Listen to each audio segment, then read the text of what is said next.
कविता आगे बढ़, आगे बढ़, चल कविता, कविता आगे बढ़, आगे बढ़ कविता, आगे बढ़, आगे बढ़ कविता, आगे बढ़, आगे बढ़ कविता, चल कविता, चल, चल कविता। प्रवीण, तू अपनी बहन को कमजोर बना रहा है। ऐसा करेगा तो लड़ना कैसे सीखेगी? मैंने देखा तूने ग्रिप ढीला किया था। कविता, कहां मर गए दोनों? है? अपने बच्चों को काहे कोस रहे हैं? कोस रहे हैं? इतना देर से ग्राउंड में इंतजार कर रहे हैं, काहे नहीं भेजो प्रैक्टिस करने के लिए? हम काहे रोकेंगे? अरे क्या हुआ? बाबा, भैया गिर गए थे, अब वो प्रैक्टिस नहीं कर पाएंगे। बैठाओ इसे, हम अभी हल्दी लेकर आते हैं। शाबाश बेटा, तुमसे यही उम्मीद की जा सकती है। हम तुम दोनों का गेम पर मेहनत कर रहे हैं ताकि स्कूल का कबड्डी टीम में तुम लोग का सिलेक्शन हो जाए, और तुम कबड्डी तो तब खेलेंगे ना जब ढंग का खुराक मिलेगा। आओ बैठो।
हो सकता है ये लड़की जंगल से रोड तक सरकते सरकते आई हो।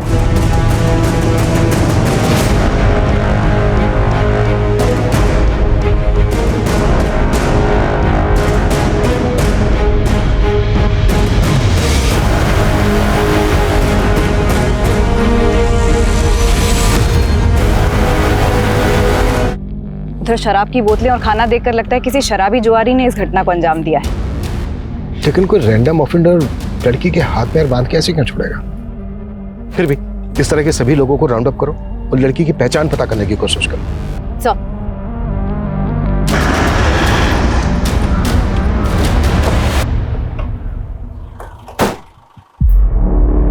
सर, लड़की की कंडीशन बहुत ही क्रिटिकल है। आई डोंट नो कि वो बचेगी भी या नहीं। बहुत ब्रुटैलिटी हुई है सर उसके साथ, गैंग हुआ है उसके साथ सर, जिससे का डीएनए वाइप आउट हो गया। सर बहुत टॉर्चर हुआ है उसके साथ। Sir I am very surprised, इतना सब कुछ हो जाने के बाद भी लड़की ने अपने सांसें नहीं टूटने दी। लड़की वाकई बहुत हिम्मत वाली है, तभी तो इतनी बुरी हालत होने के बावजूद खुद को 200 मीटर ड्रैग करते हुए रोड तक आ गई। लेकिन एक बात समझ में नहीं आ रही है, क्रिमिनल्स ने उसको इतना टॉर्चर किया, फिर उसको जिंदा क्यों छोड़ दिया होगा? अपने 2 लोगों की 12-12 घंटे की ड्यूटी यहाँ पे लगाओ। ये लड़की मुझे 24 घंटे। राकेश, फोटो लो।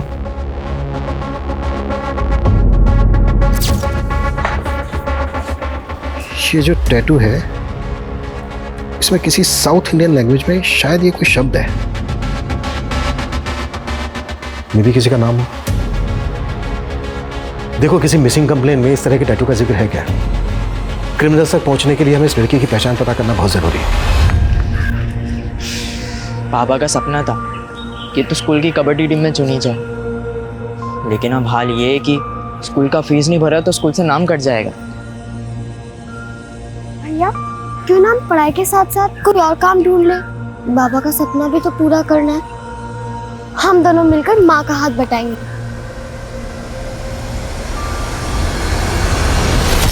ऊपर वाला बड़ा है निर्दयी। अब इस उम्र में तुझे विधवा कर दिया, ऊपर से दो बच्चों का भार। तू ना चिंता मत कर, हम सब सही कर देंगे तेरे साथ। तू ही पहुंचाए हमें इस हाल में, लेकिन तेरे इरादे हम कभी कामयाब नहीं होने देंगे। ये रस्सी डल गई, इसकी ऐंठन खत्म नहीं हो रही। तो रुक, अभी बताता हूँ तुझे मैं। सर, इस केस से जुड़ी कोई मिसिंग कंप्लेन तो नहीं मिली और उस लड़की की आइडेंटिटी पर भी कोई लीड नहीं मिल रही है। मैंने पता किया, उस लड़की के हाथ में जो टैटू है वो कन्नड़ में वेंकट लिखा है। हो सकता है किसी आदमी का नाम हो जो उसके बहुत अजीज हो। सर, हो सकता है वो लड़की कर्नाटका से यहाँ आई। मानसी, एक काम करो, उस लड़की की फोटोग्राफ साउथ इंडिया के पुलिस हेडक्वार्टर्स में सर्कुलेट करो। Yes doctor. व्हाट? कोमा में चली गई? डॉक्टर, जल्द से जल्द उस लड़की को कोमा से बाहर लाइए, इससे पहले कि क्रिमिनल्स अंडरग्राउंड हो जाएं। उसका स्टेटमेंट लेना हमारे लिए बहुत जरूरी है। सर, मैं अपनी पूरी कोशिश कर रही हूँ, लेकिन मैं ऐसा कह नहीं सकती कि मैं लड़की को बचा पाऊंगी या नहीं बचा पाऊंगी।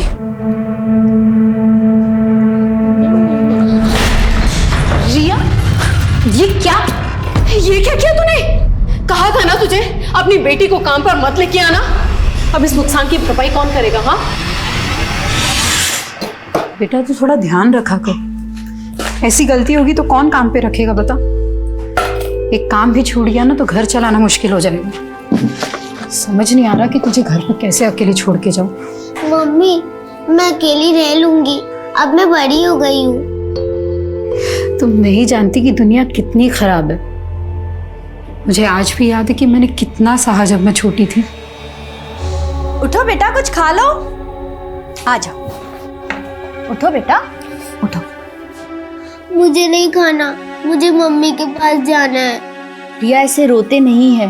मैंने कहा ना मम्मी जल्दी आ जाएगी, कुछ खा लो। नहीं, आप रोज झूठ बोलते हो, मुझे मम्मी के पास जाना है। अच्छा, एक काम करते हैं, मैं ना तुम्हें मोबाइल पर कार्टून दिखाती हूँ, फिर खाओगी?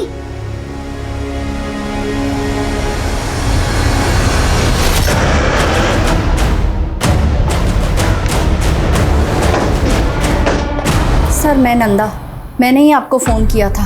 वो जब मैंने कविता की फ़ोटो देखी, कविता मेरी किराएदार है और यहाँ अपनी बच्ची के साथ रहती है। इधर आओ बेटा। सर, वो जब से कविता गई है तब से ही ऐसी डरी डरी सी ही रहती है। कविता का पति कहाँ रहता है? वो यहाँ नहीं रहता। कविता ने बताया था कि उससे पहले से ही अलग हो गई है। कविता के पति का नाम क्या है और कविता कहाँ की रहने वाली है? उसके पति का नाम तो मुझे नहीं पता। हाँ, कविता झारखंड की रहने वाली है। अच्छा, कविता के हाथ पे ना एक टैटू है जिसमें कन्नड़ में लिखा है वेंकट। आप किसी ऐसे वेंकट को जानती हैं जिसको कविता जानती हो? नहीं सर, मैं कविता के बारे में ज़्यादा नहीं जानती हूँ। अभी 4 महीने पहले ही वो यहाँ रहने के लिए आई थी। पर हाँ, उसका एक बड़ा भाई है और आखिरी बार वो उससे ही मिलने के लिए गई थी। हाँ कविता। दीदी, मैं अपने बड़े भैया से मिलने जा रही हूँ, आने में थोड़ी देर हो सकती है। आप तब तक रिया का ध्यान रखेंगे? हाँ हाँ बिल्कुल, अच्छे से रहना। बाय बेटा। बाय। लेकिन वो आई ही नहीं, और जब मैंने यहाँ की पुलिस को बताया तो उन्होंने भी कुछ ज़्यादा इंक्वायरी नहीं की। कविता का भाई रहता कहाँ है? वो मुझे नहीं पता। कविता का नंबर तो होगा आपके पास? हाँ है। कविता के घर की तलाशी लो, हो सकता है कविता के घर में उसके पति और पति से रिलेटेड कोई क्लू मिल जाए। सर मित्रा जी, आपको किसी पे शक है जो कविता का ही हाल कर सकता है? हाँ सर, एक आदमी है मंगल, और मैंने उसके बारे में पुलिस को भी बताया था, पर 2 महीने हो गए पुलिस उसे ढूंढ ही नहीं पाई। ढूंढ नहीं पाए मतलब? ये कौन है मंगल? क्या किया था इसने ऐसा? सर, 1 नंबर का नशेड़ी है, पूरा मोहल्ला उससे परेशान रहता है।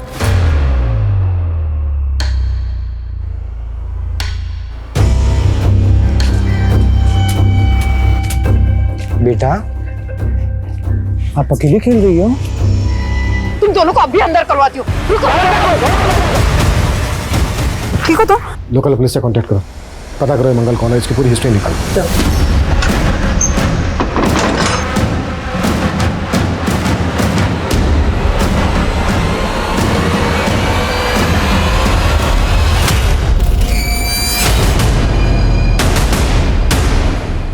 सर, गाजियाबाद पुलिस से मंगल और उसके दोस्त पिंटू का फोटो मिला है।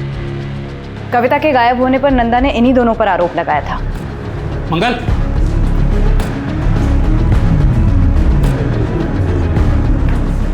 मंगल, पुलिस कविता के घर तक आ पहुंची है। मंगल और पिंटू की तलाश के साथ साथ हमें यह भी पता लगाना होगा कि कविता का पति इस वक्त कहाँ है। कविता आखिरी बार अपने भाई से मिलने गई थी तो कहाँ गई थी, और कविता का पति और उसका भाई कविता की पहचान के लिए आगे क्यों नहीं आए। कविता के घर से हमें ये 2 फोटोग्राफ मिले थे। हमें यह भी पता लगाना होगा कि कविता के साथ इनका क्या रिश्ता है। रिया बेटा, आप इनको जानते हो? कौन है ये मेरे पापा है। अच्छा, तो ये आपके पापा हैं। बेटा नाम क्या है इनका? संपत। अच्छा बेटा, आपके पापा आपके साथ क्यों नहीं रहते? यह जो मैं कह रही हूँ उसे हमेशा याद रखना। अगर तुम्हें कोई भी छूता है तो तुम्हें पता होना चाहिए कि किस इरादे से छू रहा। अगर कोई तुम्हें यहाँ छुए या ऐसे पकड़े तो समझ लेना वो ठीक नहीं है, गलत है। वहां से भाग जाना या मदद के लिए जोर से चिल्लाना ठीक है।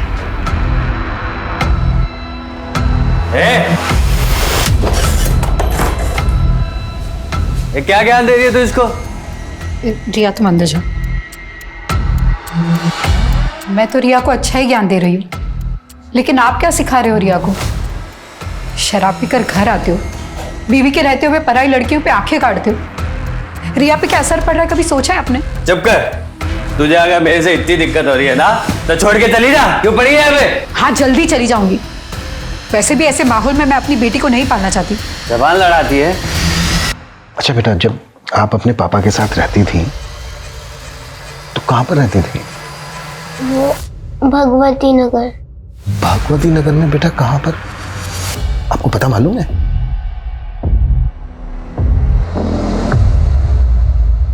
अच्छा बेटा, ये कौन है, इनको जानते हो? ये मेरे प्रवीण मामा है। तो बेटा ये जो साथ में है ये आपकी मामी होंगी, है ना? हाँ, सुजाता मामी। बेटा आपकी नंदा आंटी ने बताया था कि आपकी मम्मी आपके प्रवीण मामा से मिलने गई थी। आपको पता है वो क्यों गई थी, और आपके प्रवीण मामा और मामी कहाँ पर रहते हैं? पता नहीं। आपके प्रवीण मामा और मामी का कभी कोई झगड़ा हुआ था?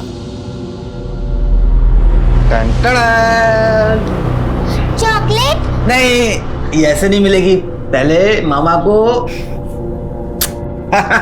ये लो तुम्हारी चॉकलेट। ये लो। मामी, आपको पता है मैंने कल ड्राइंग बनाई। अच्छा, चलो दिखाओ मुझे। भाभी चाय 2 मिनट में आई।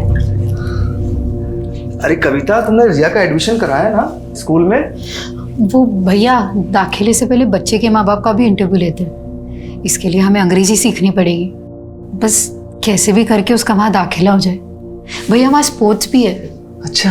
अब हम तो कबड्डी प्लेयर बन नहीं पाए, पर रिया हमारे बाबा का सपना जरूर पूरा करेगी। अच्छा है ना? बनेगी ना तो कबड्डी प्लेयर? हाँ मम्मा, मैं बहुत बड़ी कबड्डी प्लेयर बनूंगी। ओह अच्छा, तो आपकी मम्मी आपको कबड्डी प्लेयर बनाना चाहती है ना? Strong girl. अच्छा बेटा, आपकी मम्मी के ना यहाँ पर हाथ पर बेटा ये एक कन्नड़ में ना एक नाम लिखा है, वेंकट। बेटा आप बता सकते हो ये वेंकट कौन है?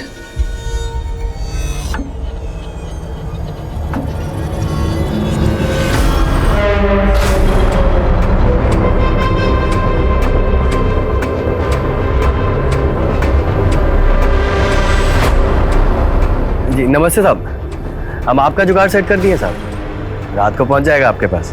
जी साहब, हमारा भी ख्याल रखिएगा। सर, कविता का फोन 7 अगस्त को मीरा बाग में स्विच ऑफ हुआ और कविता हमें 11 अगस्त को डीवी कॉलोनी की बैक रोड पर मिली। पॉसिबल है 7 अगस्त से लेकर 11 अगस्त तक लगातार कविता को टॉर्चर किया जा रहा हो। अच्छा, कविता के कॉल रिकॉर्ड्स में कविता के पति संपत, उसके भाई प्रवीण और वेंकट के नंबर मिले क्या? इनके नंबर्स तो नहीं मिले, लेकिन सुजाता का नंबर मिला है। सुजाता ये कविता के भाई प्रवीण की वाइफ? Yes sir. सर ये नंबर पुरानी बस्ती मोहल्ला नीमसराय के एड्रेस पे रजिस्टर्ड है। एक और बात सर, सुजाता का नंबर 7 अगस्त को मीरा बाग में स्विच ऑफ हुआ और अभी तक बंद है। सुजाता और कविता का फोन एक साथ एक लोकेशन पे स्विच ऑफ होना, ये कोइंसिडेंस नहीं हो सकता। सुजाता से अच्छे से पूछताछ करनी होगी। और रिया ने हमें बताया कि जिया अपनी माँ और पिता संपत के साथ भगवती नगर में रहती थी। एक काम करो, भगवती नगर में संपत का फोटो सर्कुलेट करो, शायद संपत को लेकर वहां से कोई लीड मिल जाए। कविता और संपत 4 महीने पहले अलग हुए थे। पॉसिबल है ये संपत कविता के साथ इन 4 महीने से फोन कांटेक्ट में ना हो। कविता के 4 महीने पहले के कॉल रिकॉर्ड्स निकलवाओ, उसमें शायद हमें संपत, प्रवीण और वेंकट के नंबर मिल जाए। सर,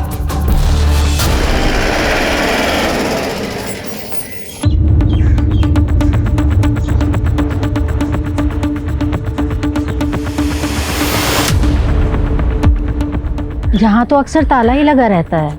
सुजाता बहुत कम ही रहती है यहाँ पे। और उसका पति परवीन, वो नहीं रहता यहाँ पे? उसका तो कोई पति है ही नहीं। पति नहीं है? हमें तो पता चला कि ये उसका पति है। इसे तो कभी नहीं देखा यहाँ पे। और ये कविता नाम है इसका? इसे भी नहीं देखा। सुजाता की फैमिली में और कौन कौन है? उसकी कोई फैमिली नहीं है, वो अकेले ही रहती है। और जब भी आती है तो नए नए आदमी आते जाते रहते हैं। हमने तो सुना है वो धंधा करती है। What? सुजाता एक प्रोस्टिट्यूट है? कविता और सुजाता का फोन एक साथ 7 अगस्त को मीराबाग में स्विच ऑफ हुआ था। मैंने कहा था ना, ये कोइंसिडेंस नहीं हो सकता। सुजाता इस वक्त हमारी प्राइम सस्पेक्ट है। हमें सुजाता और प्रवीण दोनों को ढूंढना होगा। और थोड़ा देना, बाद में दूंगा भाई। अरे वो मंगल मांग रहा है। समझा दे। एक पुलिस, अबे भाग!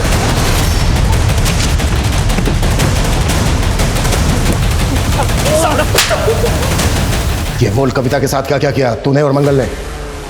अब मैंने कुछ नहीं किया कविता के साथ। वो मंगल ने कुछ किया होगा तो मुझे नहीं पता साहब। मंगल का है? मैं नहीं जानता साहब मंगल का है। जब तक ये मंगल का पता ना बता दे कुत्ता साले को। साहब मैं सच में नहीं पता साहब। सर, स्कॉच सर्विसेज के एक वेब पोर्टल पर सुजाता का फोटो मिला, ये देखिए। बुक करो इसे और ट्रैप करो। संपत के बारे में कुछ पता चला? सर, उसके झारखंड वाले घर में भी ताला लगा हुआ है। झारखंड पुलिस से पूछा तो पता चला कि संपत दिल्ली के किसी बार में वेटर है, लेकिन कौन से बार में ये नहीं मालूम चला। तो मालूम करो संपत क्यों और किस मकसद से गायब है। कहीं ऐसा तो नहीं है कि वो इस केस का राजदार है?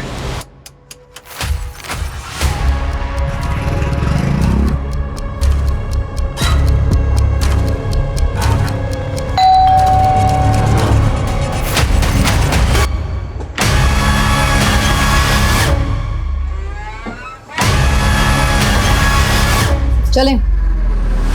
नहीं सर, आप जिस नंबर की बात कर रहे हैं वो मैंने ही इस्तेमाल करती थी। वो तो कविता का भाई प्रवीण इस्तेमाल करता था सर। तो प्रवीण कहाँ है? सर मुझे नहीं पता कहाँ है वो। देखो, हमें पता चला है कि तुम प्रवीण की वाइफ हो। हम तो सिर्फ अच्छे दोस्त थे, और प्रवीण तो किसी का पति बन ही नहीं सकता। क्यों? सर वो नामर्द है सर। प्रवीण नामर्द है? मैं झूठ नहीं बोल रही हूँ सर, इसीलिए तो वो सबसे अपनी पहचान छुपाता रहता था। लेकिन वो शुरू से ऐसा नहीं था सर, उसे नामर्द बना दिया गया था। मतलब? कविता और उसका परिवार झारखंड के एक छोटे से कस्बे में रहते थे। वहाँ पे ज़मीन के विवाद में कोई नारायण नाम का आदमी, उसने उसके बाप को मरवा दिया, और उसी आदमी ने उसकी माँ करने की भी कोशिश की। इसी बात का बदला लिया था वो लोग ने प्रवीण से। सर ये सब मुझे प्रवीण ने बताया था। सर उन दोनों के साथ कभी कुछ सही नहीं हुआ। वो बेचारे अपनी माँ को लेकर शहर आ गए। हमारे पड़ोस में ही रहते थे। उसकी माँ और उसकी बहन घर घर जाकर काम करके अपना गुजारा कर रहे थे वो लोग। और इस हादसे के बाद तो प्रवीण जैसे डिप्रेशन में चला गया था। कई सालों तक तो हमें लगता था कि प्रवीण को कोई दिमागी बीमारी है। वो इतना चुप चुप रहता था। सर कविता ने मुझे कभी नहीं बताया कि प्रवीण के साथ क्या हुआ है, लेकिन मैं मन ही मन प्रवीण को पसंद करती थी। और फिर एक दिन मैंने उसे बाजार में इसे देखा। जब उसकी माँ गुजर गई और कविता की भी शादी हो गई, उसके बाद तो प्रवीण और भी अकेला हो गया था। लेकिन मैंने एक सच्चे दोस्त के नाते उससे मिलना बंद नहीं किया। वो तो कविता की बेटी और उसके पति को भी अपनी सच्चाई नहीं बताया। उन्हें यही लगता है कि मैं उसकी बीवी हूँ। लेकिन तुमने अभी तक ये नहीं बताया कि प्रवीण कहाँ है। सर कई महीनों से मैं प्रवीण से नहीं मिली हूँ। कविता का पति कहाँ है अब? इस बारे में मुझे नहीं पता सर। कविता कौन से गांव की रहने वाली है? गोद्दा गांव के रहने वाले हैं वो लोग। कविता के हाथ में यहाँ टैटू है एक, जिसमें कन्नड़ में लिखा है वेंकट। ये वेंकट कौन है? मुझे नहीं पता सर। पता करो इस सुजाता की कहानी में कितनी सच्चाई है, या ये फिर अब भी हमें घुमा रही है। झारखंड पुलिस से कांटेक्ट करो। सर पल्लवी नाम की एक लॉयर है, कविता के बारे में कुछ बात करना चाहती है। पल्लवी? सर मैं वेकेशन पे गई थी, वापस आई तो पता चला कविता के साथ इतना सब कुछ हो गया। आप कविता को कैसे जानती हैं? मेरी क्लाइंट है वो सर। कविता क्लाइंट है आपकी? जी सर। कविता का हुआ था सर, और वो चाहती थी कि मैं उसका केस लड़ूं।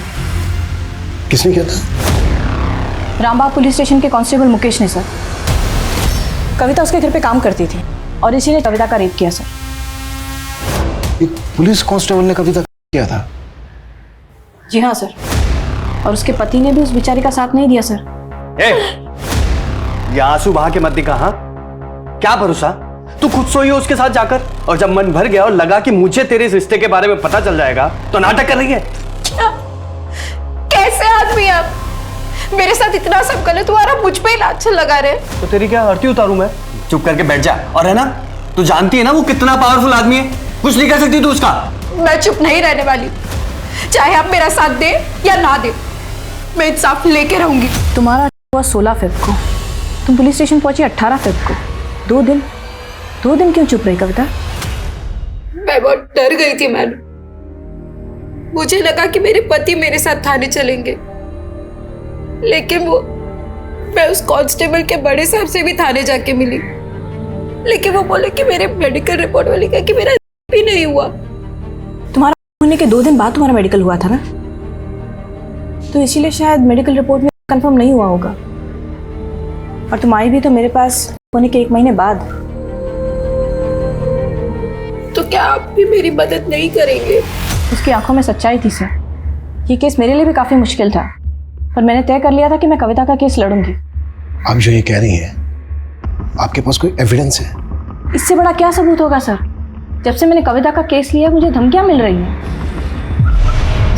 देख वकील, कविता का केस छोड़ दे, अगर उसका केस लड़ा ना तुझे रेप करके काट देंगे हम। कौन थे वो लड़के? उन दोनों की शक्ल नहीं देख पाई सर, दोनों ने हेलमेट पहन रखा था, पर हाँ मैंने बाइक का नंबर नोट किया सर, क्रॉस चेक भी किया मैंने आरटीओ से, नंबर प्लेट फेक था सर। मुझे यकीन है सर, ये दोनों भेजे हुए गुंडे ये मुकेश के ही थे। आज कविता भले ही कौमा में है सर, लेकिन मैं उसकी लड़ाई जारी रखना चाहती हूँ। आपसे बस यही उम्मीद है कि कविता को इंसाफ दिलाते टाइम आप ये नहीं देखेंगे कि आरोपी आप ही की तरह एक पुलिस वाला है। रिया, ये क्या किया तूने? कहा था ना तुझे अपनी बेटी को काम पर मत लेके आना। अब इस नुकसान की भरपाई कौन करेगा? हाँ, आखिरी बार बोल रही हूँ, इसे काम पे मत लेके आना। अरे इतना अच्छा शोपीस तोड़ दिया, देखो तो।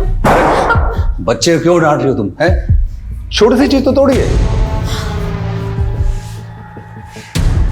तू टेंशन मत ले, चाय बना के ला पहले। जी सर। सर, हमने इस केस को बहुत अच्छे से इन्वेस्टिगेट किया था। कविता के आरोपों में कोई सच्चाई नहीं थी, सरासर झूठ बोल रही थी वो। कहीं ऐसा तो नहीं है कि तुम कांस्टेबल मुकेश को बचा रहे हो? सर, मैं किसी को नहीं बचा रहा हूँ। हाँ, मुझे अभी पता चला है कि कविता के साथ हुआ है, I am sorry for that. लेकिन ये साबित नहीं हुआ था कि मुकेश ने कविता का किया था, बल्कि उसके पति ने भी उसके खिलाफ गवाही दी थी। क्या है ना साहब, मेरी बीवी हमारी बेटी को अंग्रेजी मीडियम में भेजना चाहती, तो इसलिए ज़्यादा से ज़्यादा पैसा जुटाने में लगी रहती है साहब। मतलब असल में कोई नहीं हुआ उसके साथ? वो बोल तो रही है उसका हुआ है, पर मुझे नहीं लगता। सर, जब कविता का हस्बैंड ही उस पर डाउट कर रहा था, हम भरोसा कैसे करते? और सर, उसके मेडिकल रिपोर्ट से भी ये स्पष्ट नहीं होता है कि उसके साथ हुआ था।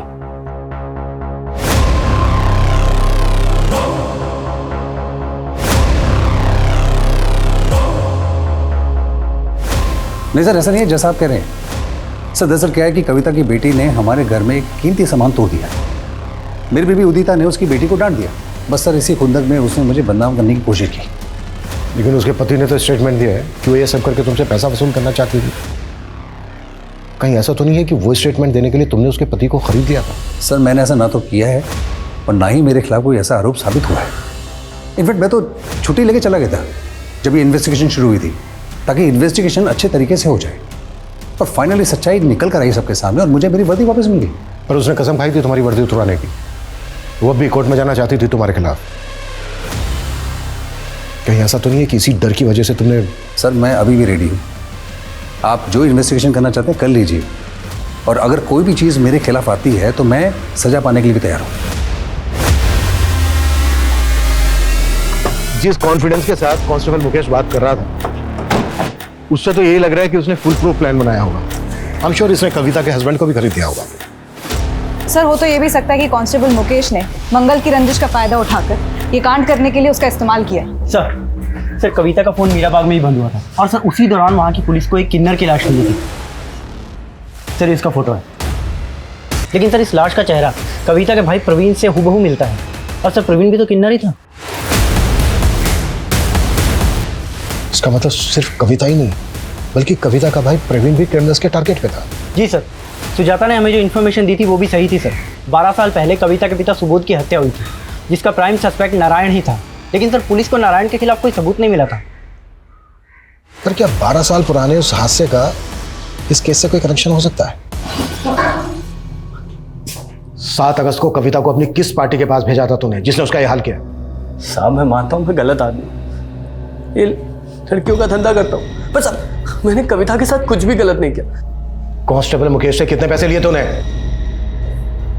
साहब मैंने कोई पैसे नहीं लिए साहब। तो तुझे यकीन था कि कविता का रेप नहीं हुआ? साहब तब यकीन नहीं था, पर अब लग रहा है बहुत बुरा हुआ उसके साथ साहब। लेकिन मैं इसमें शामिल नहीं हूँ साहब, सच बोलो, माँ कसम साहब। वेंकट कौन है?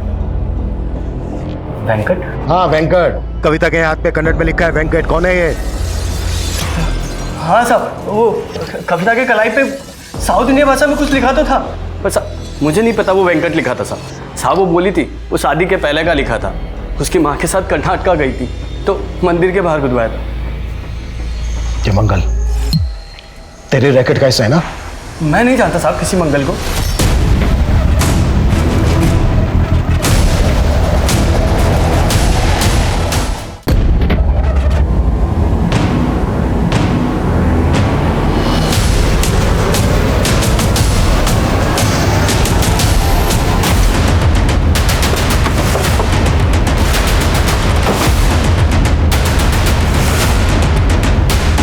सर मेरा फ़ोन आया था सर, मैं बस 2 मिनट के लिए बाहर गया था, इतने में समझ नहीं आ रहा कौन अंदर गया।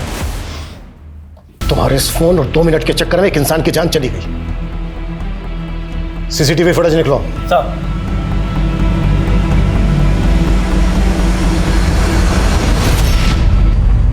इसने सर कपड़े तो वार्ड बॉय के पहने हैं, लेकिन ये हमारे हॉस्पिटल का स्टाफ नहीं है सर। इस आदमी की फोटो हर जगह सर्कुलेट करो, पता करो ये कौन है। हॉस्पिटल के बाहर का सीसीटीवी फुटेज भी चेक करो ये आदमी कहां से आया, किस डायरेक्शन से आया और किस डायरेक्शन में भागा। क्विक!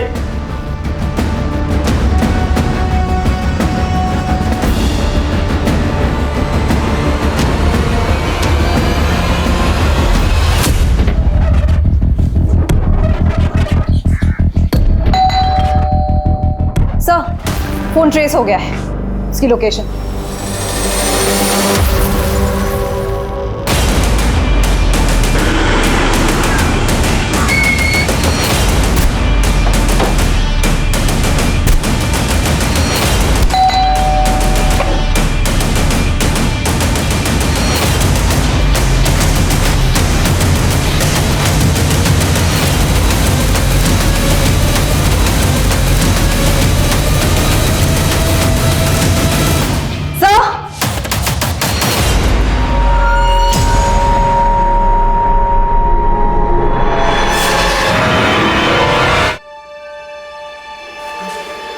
चलो हो जाओ शुरू।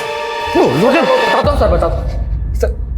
पहले हमने उसके भाई को मारा, हमने सोचा कहीं उसने मुंह खोल दिया तो, फिर हमने सोचा कि वो हॉस्पिटल में मर जाएगी, लेकिन फिर हमने सोचा उसे हॉस्पिटल में ही मार देते हैं। और ये सब तुमसे पल्लवी ने करवाया ना? हाँ। मैं नहीं जानती इसे। 2 लड़कों ने आपको जान से मारने की धमकी दी थी ना? हाँ। जरा ध्यान से देखिए, हो सकता है उन्हीं में से कोई एक हो सकता है। हाँ ये हो सकता है। सर एक बात है, ये पल्लवी मुझे कुछ ठीक नहीं लग रही है।